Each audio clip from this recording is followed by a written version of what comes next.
السبب الأول من أسباب النجاة من الخسارة: إن الإنسان لفي خسر إلا الذين آمنوا، وهم الذين آمنوا بالله سبحانه، آمنوا بوجوده سبحانه، آمنوا بربوبيته، أنه الخالق الرازق المحيي المميت. قل اللهم مالك الملك تؤتي الملك من تشاء وتنزع الملك ممن تشاء وتعز من تشاء وتذل من تشاء بيدك الخير إنك على كل شيء قدير.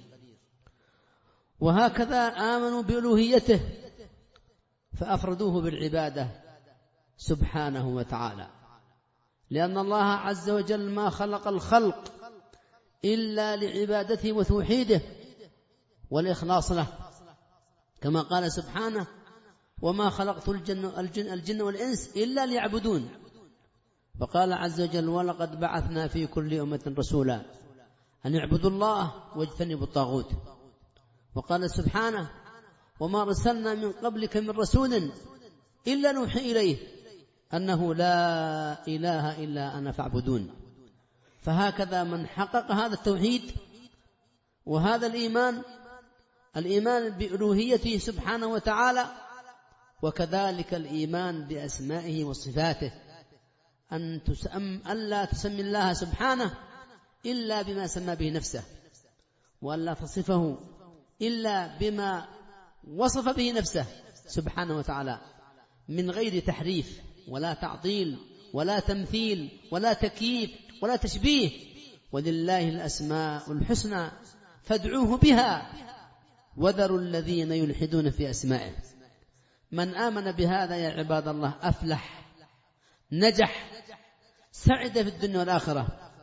وهكذا إلى الذين آمنوا بما أنزل الله سبحانه، آمنوا بكتبه، آمنوا برسله، آمنوا بملائكته، آمنوا بما جاء في ذلك الحديث، حديث عمر الطويل لما جاء جبريل النبي صلى الله عليه وسلم في صورة رجل أشعث أخبر، قال: أخبرني عن الإسلام. قال: أن تشهد أن لا إله إلا الله وأن محمد رسول الله وتقيم الصلاة وتؤتي الزكاة وتحج البيت وتصوم رمضان. قال: فأخبرني عن الإيمان. قال: أن تؤمن بالله وملائكته وكتبه ورسله وتؤمن بالقدر خيره وشره.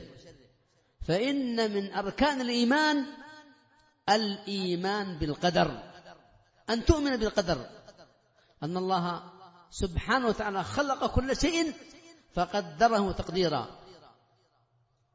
لن يبلغ عبد حقيقة الإيمان كما قال النبي صلى الله عليه وسلم حتى يعلم أن ما أصابه لم يكن ليخطئه وما أخطأه لم يكن ليصيبه، واعلم أن النصر مع الصبر، وأن الفرج مع الكرب، وأن مع العسر يسرا. مراتب الإيمان يا عباد الله، قال: أن تؤمن بالقدر خيره وشره، حلوه ومره. فمن لم يؤمن بالقدر فقد نقض هذا الركن الركين. نعم أيها الناس. ومن الإيمان أيضا أن تؤمن باليوم الآخر، واليوم الآخر يبدأ بالقبر فما بعده. من مات قامت قيامته، والنبي صلى الله عليه وسلم يقول كما في حديث عثمان: القبر أول منزل من منازل الآخرة، فمن نجا منه فما بعده أيسر منه. من نجا من القبر ومن عذاب القبر فما بعده أيسر منه. لهذا يا عبد الله التوحيد والإيمان والعمل الصالح ينجيك من عذاب القبر ومن فتنة القبر